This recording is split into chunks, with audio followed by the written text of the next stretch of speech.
Welcome, everybody, to Blacklight on Sports. My name is Charles Hallman. I'm a Minnesota Spokesman-Recorder columnist, longtime columnist, and to my far left, I'm Dr. Mitchell Palmer McDonald, and I am a columnist here at the Minnesota Spokesman-Recorder. And welcome to our podcast. And our guest this evening is Melvin Newbern. Melvin Newbern was a high school phenom in Ohio and came here and played at the University of Minnesota and has raised his family here. And we wanted to welcome you, Melvin, to our podcast. Thank you. Thanks for having me. And we wanted to start out by having you tell us a little bit about yourself, your background, how you got interested in playing basketball, and how you ended up attending the University of Minnesota. Wow. Well, first of all, I grew up in Toledo, Ohio, by car, which is about 12 hours. By plane, probably an hour. But playing sports when I was young was a big thing in my household. I was from a family of five. Mm-hmm. I was the youngest of five. 2 sisters, 2 brothers. I had 2 brothers that was into sports. I had one that ran track. He was a track star in high school, and then my other brother, he played basketball, and then later on went to the University of Bowling Green in Ohio. Okay. So sports was a big part of my life because growing up, that's just what we did as kids. Mm-hmm. I was outside during the summer from sun up to sundown. Okay. Playing sports outside on a concrete, which they don't do anymore these days. Mm-hmm. But back in the day, that's where I learned the game on the concrete, and took my battles. And then I just kind of accompanied my brother around as he was a much older, to different areas in the city,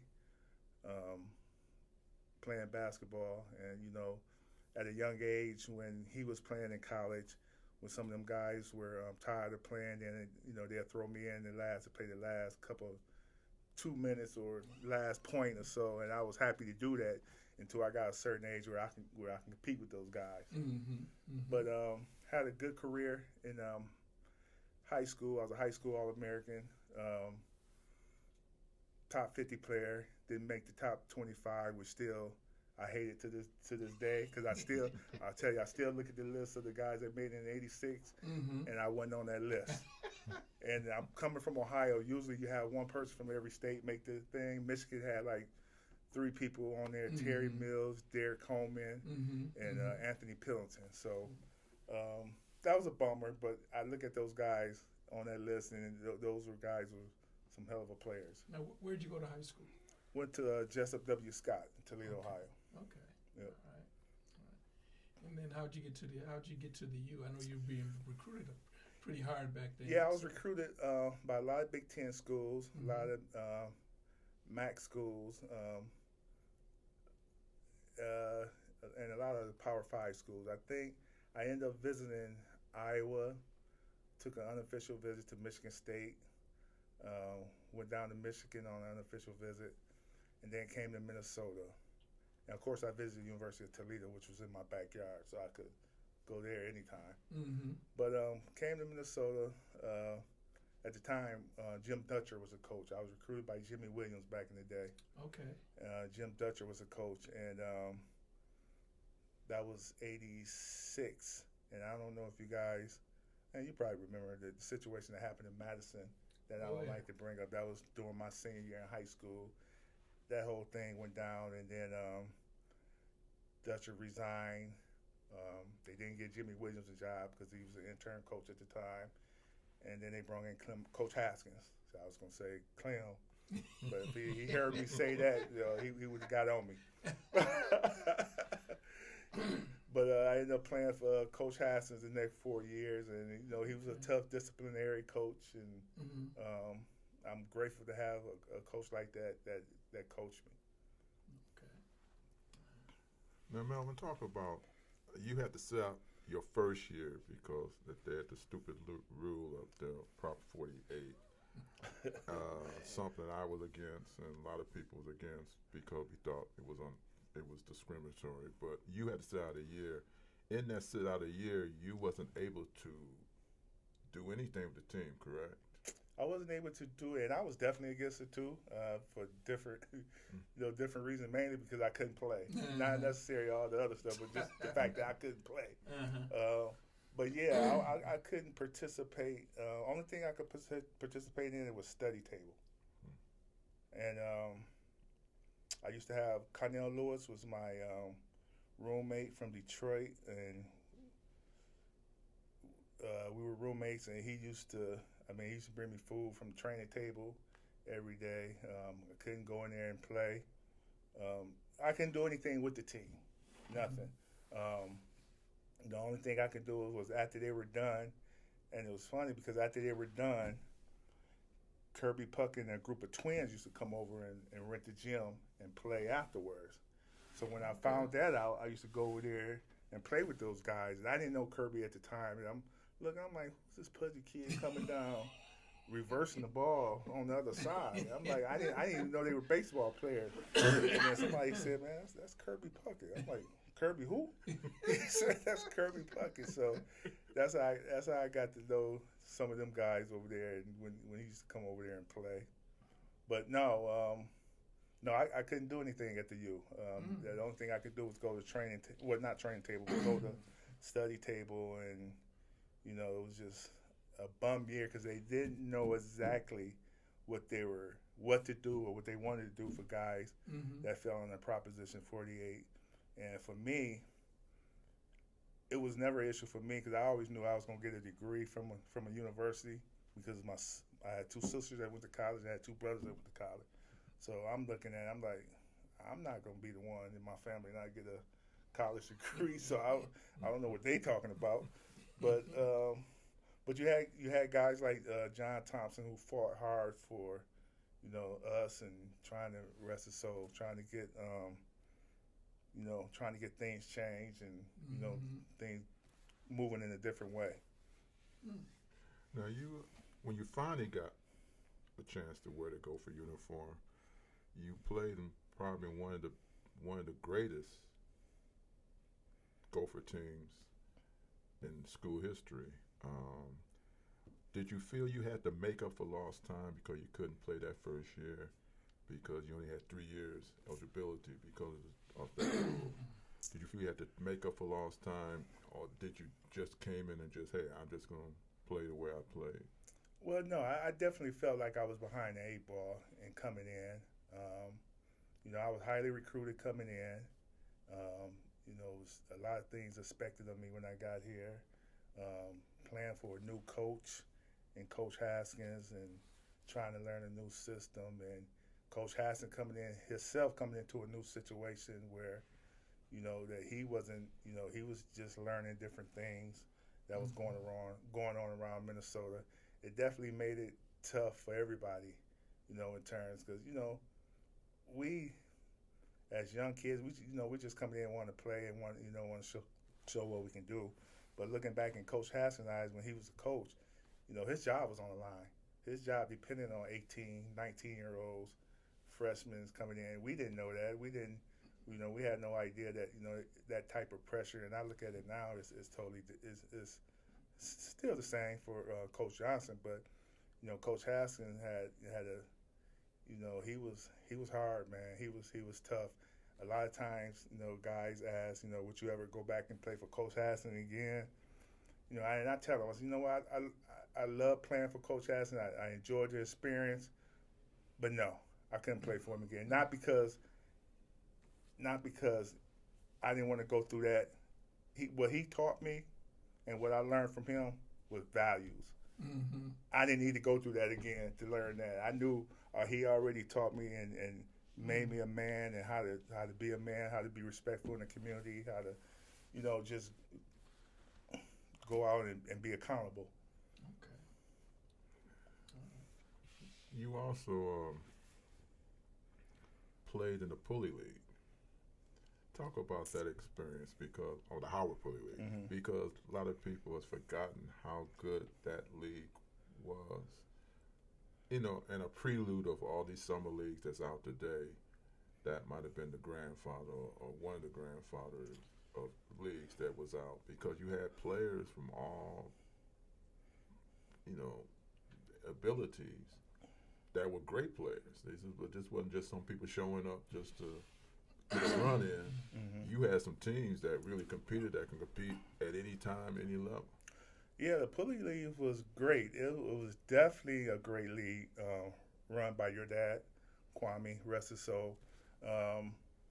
We had some tough players that played in there. And I think one of the reasons, I think Coach Hassan, he wanted all of us to play 2 people on each team. So I think he wanted like 12 teams or something like that. And he wanted everybody to be on a team. And I think as far as for eligibility-wise, you couldn't have like returning players on the same team or something like that. You can have 2 incoming freshmen on the team, but you couldn't have like 2 sophomores, juniors like that on the same team. But the Pulley League back then was tough, because you had some guys that was in that league that was really in it to win it. Just some of the guys. I mean, you had the late Ben Coleman, you had Lance Burwell, you had Chris, and I'm just naming centers. These are big men that I'm naming. And then you had, guards, myself, Wooly, and Trent Tucker played in it, Craig Summers. I mean, it was the McNeil, Brett McNeil, Tony Adams, who's a cop, policeman now. Mm-hmm. He played Doug Carter that went to North. I mean, you had some cats really played in this league that was tough. And I think we lived for every week coming to this league and playing in it, and then afterwards talking junk with each other. Meeting up at a restaurant or club or something, just talking junk about about what we did in the summer league. You also, you were the first Gopher team to make it to the Elite 8 for a long time. I mean, it happened before, but that was the first team. And, I mean, you was a jump shot away from getting to the Final Four that year, correct? It's hard to, we was a jump shot away, but I'm going to put it out there. We're done. You hear stories about it being 3 ACC officials reffing that game. Mm-hmm. Now, I don't know how true it is, but that's what I heard. It never, and after that, it never been, I guess it never been, I think after we played that game, I think the referees or whoever assigned the referees never did that again. Because I'm not saying that, it could easily be stated to, if you're playing an ACC team and you got 3 ACC arrests, the game is going to be called differently. It's not going to be called like a Big Ten game. Mm-hmm. We were a very physical, tough team. We got after it. I mean, we played tough defense. I mean, but the ACC back in those times, I think, were a running team that got up and down the court. And I don't know. I mean, but yes, to answer your question, we was a basket away. Mm-hmm. And that was a great run. That was really a great run, because we knocked off some incredible teams on the way. Yeah, it was a good year. Now, when you were in high school, when you were, correct me if I'm wrong, when you were a sophomore, you led your team to the state tournament. Right? Yep. And you ended up playing against. Did you end up playing against Dayton Dunbar? You ended up playing Dayton Dunbar. And your future teammate, right? Ray Gaffney. Ray Gaffney was on that team, right? Yep. What was that like? Because that was a pretty tight game. It was a tight game. Actually, Ray Gaffney them beat us on our court during a regular season game. Okay. They came to Minnesota. I mean, they came to Toledo and beat us by like 10 or 15 or something like that. And Ray played with a patch over his eye. I think the game before we played him, he had got hit in the eye or something, poked in the eye. So he had to have a patch over his eye. Okay. So he lit us up for about 30. He lit us up for about 30. And all we kept hearing in school, man, y'all got a one-eye guy beat up. I said, well, that one-eye guy is going D1 to Minnesota. So, you know, and then then we played them down, and we happened to go down to the state and play them. It was a totally different game. I think it was like a 2-3 point game. Yeah. And it was a real good ball game, real close game. Okay. And I think had we won that game, we would have played Kent McKinley, which had Gary Grant that year. So, you know, Ohio basketball back then was tough. Okay. All right. So Melvin, after Minnesota, you went pro. Talk about your pro experience. It was interesting. I guess for me, my college career, I finished up strong, and we had a good running, and I think it was time for me to take that next jump into the pros.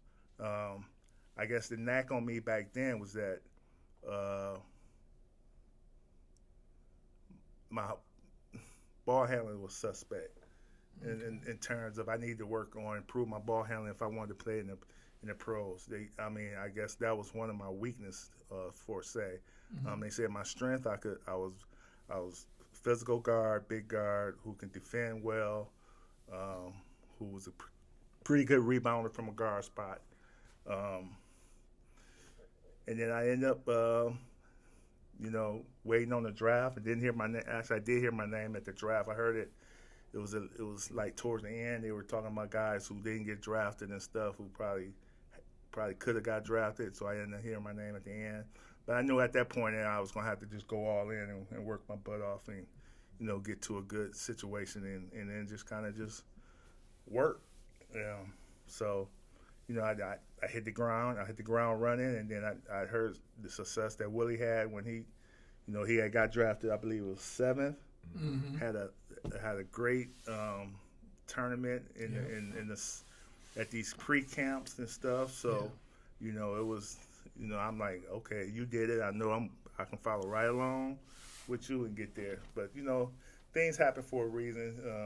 I got a taste of it with Detroit in 92, 93 for a year, and then I went overseas and played for a number of years throughout my career. How was that experience overseas? It was great because I got a chance to visit a lot of countries that I probably would have never had a chance to visit in terms of just going. Basketball took me around the world to visit several countries, and at a young age in my 20s, 21, 22, 23, 24, 25, I got to see a lot of the world. Okay. So I went from as far as, I went to Israel, went to Australia, been to Italy, South America, all over South America. So I got a chance to travel and stuff and see the world, and it was fun. So you ended up settling here and raising your family here, and some of your children are into athletics. Talk about why'd you settle? Why'd you stay here? Why didn't you go back to Toledo or go anywhere else? What made you decide to stay here? I think when I finally decided to come to Minnesota, I just saw the possibilities, what could be here after when I was done playing. I think that excited me a lot, the metropolitan area where Minnesota, University of Minnesota was located, and the things that you can just do outside after your basketball career was over with. Okay. And then I always thought that I just wanted to get away from Ohio. Okay. You know, I just wanted to kind of get away from Ohio, and I needed to grow up, sort of say. I mean, Okay. you know, being a mama's boy back in the day, I needed to get away and grow up. So I think a lot of that was my reason for coming to Minnesota and staying here, and just I enjoyed the atmosphere here. I think raising my kids here was a plus for me and for them, and so. Welcome back to Blacklight on Sports. My name is Charles Hallman, and to our far left is Dr. Mitchell McDonald. And in the middle today is Melvin Newbern, Gopher great, played in the NBA, played overseas, a father of children, 4 children, correct? Five. And we just have to have him here today to talk about just life in general and his life as a person. You talked about settling here in Minnesota. I'm always impressed by that because you could have easily went back home, you know, and you said, why not? But what really was the selling point for you to stay here, even after you decided to stay here, that you could have still packed your children up and went somewhere else? I just think the people that I met here, like I had Clyde Turner, who was a mentor of mine, the late Clyde Turner. Mm-hmm. Of course, I had met you. You and Willie Bergen went to the same high school, so I had met you. And then Tyrone Terrell, who's active in the St. Paul area. He was once in the Minneapolis area, but he's now in the St. Paul area. Mm-hmm. Mm-hmm. Charles Sims, who played at the University of Minnesota. Yeah. Al Nunes, who was a University of Minnesota alumni. Yeah. I just met a lot of people who, you know, Zeb Howell. Of course, I can't forget Zeb Howell because Zeb Howell, when I was on Prop 48, he used to come and get me from the dorms. Mm. I would say if it wasn't for him, I'd be, you know, I wouldn't be here. You know, he was the reason why I was here because he used to come and get me when I was at the dorms on Prop and take me to different gyms and just come see how I was doing, just pick me up and, you know, and do stuff. So he was a big part of my big part. So big ups to him. That's good. What have your children done as far as in the athletic field? Like, I know they played basketball, but what were their careers? I always got my children involved because I was always involved in sports, and I always wanted my kids to be involved in play some type of sport or just be involved in sports because sports I thought was a way of meeting people, just people in general. You know, you meet your doctors, your lawyers, your whatever. Wherever they become, you play sports, you meet all these different people, and you never know. As you get older, you meet them again, and then you talk about when you guys were young and played. So my oldest, they all play sports. My oldest they all played football, basketball, baseball, soccer. I had them in gymnastics when they were young. I had them in every tennis. So it was, and then as they got older, I just let them just gravitate to what they wanted to do as they got older and stuff. So, but they all play sports. My daughter, she's my only daughter. She's in the middle. She plays softball. She probably would have been the best out of all of them, basketball, to be honest with you, because she could shoot, but she never really wanted to play basketball. She was big on softball, and she was an excellent shortstop for Cooper back in the day. But, unfortunately, you had that whole COVID stuff that happened, so that ruined a lot of her senior year stuff, prom, softball, everything.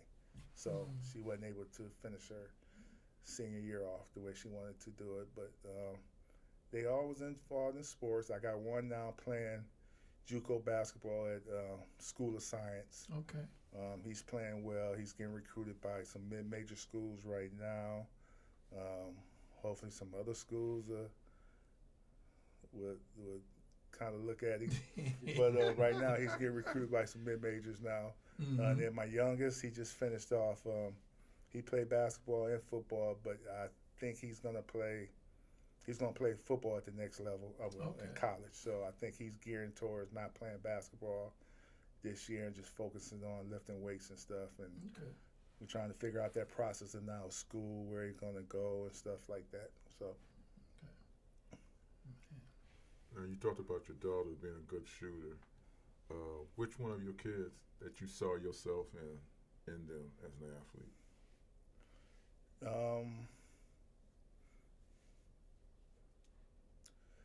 It's hard to say because they all got something that I used to do or have, that competitiveness in them. But if I had to say, it would probably Melvin was probably our oldest was probably close because he didn't handle the ball a lot like I used to do, but he could do some stuff. Mm-hmm. But my second oldest was a scorer. Bijan, he's a scorer, but he stopped playing because he got hurt. He actually got hurt at a pickup game, playing in a pickup game towards ACL, and I think that deterred him and wanted to continue to play sports.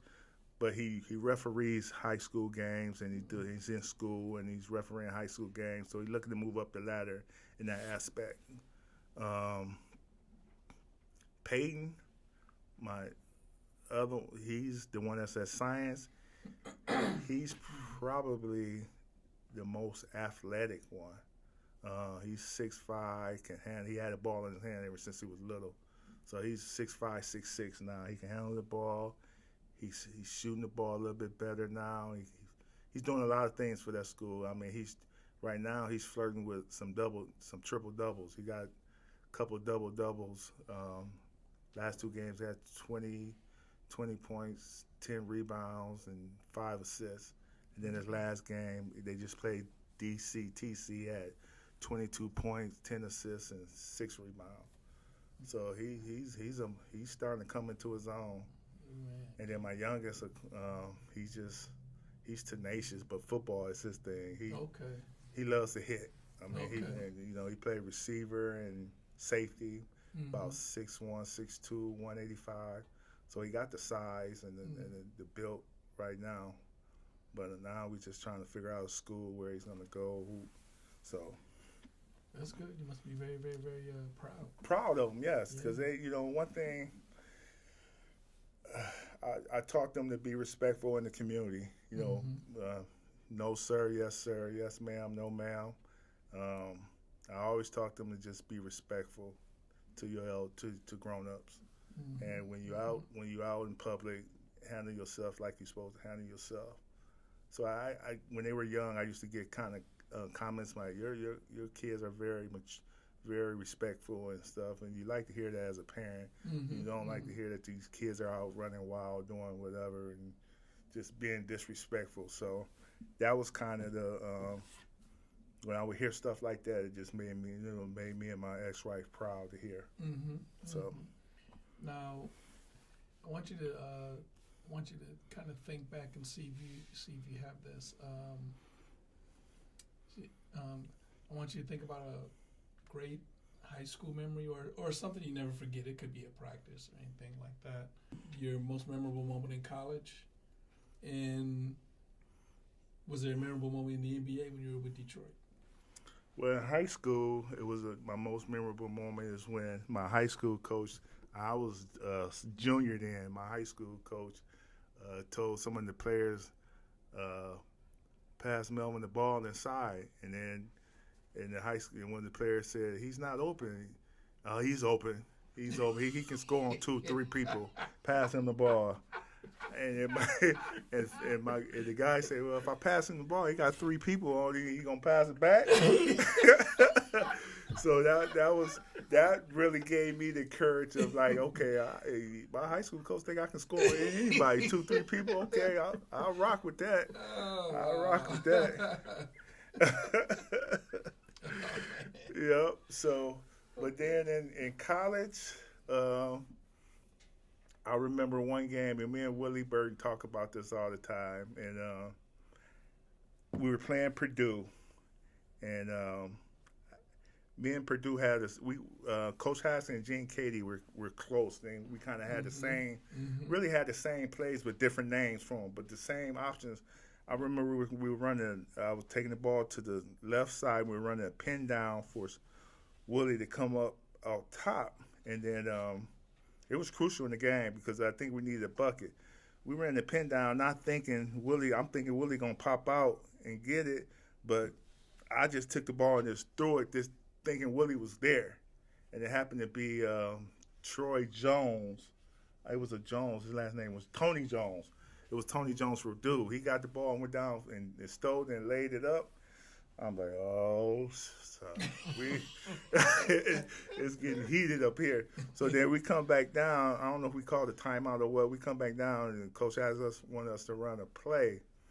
But and I ran it and got it to Willie, and then I went, and Willie was getting ready to do something with it, and then I went back and flashed open, got open, and I called for it, and Willie, he threw it to me, and then he just knew. He's like, Mel taking this one. So he got out the way, and I drove the basket or took my man to the basket, threw up a floater, and then went in, and we won the game. So Willie was like, I knew you wanted that one. That's why I gave it to you. I said, thanks, man. I appreciate that because I didn't want to go in that locker room and have to hear Coach Hassan's voice. Because it wasn't going to be good. It wasn't going to be good. Coach Hassan, man, he was tough. I mean, he's tough on his guards. And I talked to Brent Haskell about this. Every time I see Brent, I said, man, I wasn't playing for Coach Hassan. He look at me and be like, I said, he was like, Mel, you know. You know. I said, yeah, I know. That's why I asked you. But no, Coach Hassan was tough. He was tough. But, yeah. And you played for my hometown team, the Pistons. So what memories you have from that? The Pistons, it was great memories because I you know what, back it was funny because when I was at the U, for some reason I was a Boston fan. I don't know why. I just like Boston. I like DJ Johnson, Dennis Johnson. He was probably one of my favorite players because me and him was the same size. Probably could do a lot of certain things, and I just like watching him. But then when I got to Detroit, it was like, man, I'm like 30 minutes from home. I can just hop on the road and go back to Toledo. I was loving it, man. I was loving it. Then I played with a veteran team. I was with a veteran team, so them guys didn't practice as much because when you're a vet, they already come off 2 championships. So I had to figure out how to stay in shape and stuff because our practices wasn't. We practiced, but we didn't really go hard like that because, we had some veteran guys on the team. So Isaiah, Joe Dumars, Rodman, Lambeer. So them guys wasn't trying to get up and down the court, like that all the time. So, but no, it was fun. It was a lot of fun playing for Detroit. Okay. How was it playing for Chuck Daly? It was good. It was good. Chuck Daly was Chuck Daly. He had went to, he wasn't there when I was there. I think I had Ron Ronstein, and then Chuck, I ended up playing for Chuck for a little bit at New Jersey Nets because he had got the job with the New Jersey Nets. And I was out there in New Jersey with Kenny Anderson, Mookie Baylock, Terry Mills, I think DC, Derek Coleman was out there. So I was out there for a little bit. So it was an exciting time. Well, Mel, we're going to give you an opportunity to speak to our listeners and our viewers. Share with them some words of wisdom from you. You were a high school star, college star, a pro player, a father of 5, a community member, and anything that you want to share with them that they can walk away and. Well, I would share this to the kids. I mean, to the adults, you're an adult now, so you made your bed, you lay in it, so now you move on. But just to the kids out there that's young, believe in yourself, believe in your dreams. Don't let nobody deter you from what you want to be. have a goal set, and just go after it. Be hungry, be motivated. Just get it done. I mean, you're capable of so much more. And when times get hard, I was told this: when times get hard, don't give up, because you're a lot closer than you think. When than you really think, and that's what you really got to understand. And that's what I tell my kids: when you think it's tough and you don't want to do it no more, that's when you push it the most, because you're getting closer to what you want to do or where you want to be. You just got to continue to grind, continue to push yourself, and then continue to just motivate yourself to do it. But set goals, follow those goals, and just push through it.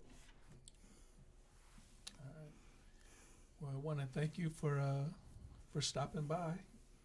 Appreciate it. Yeah, being on our second podcast.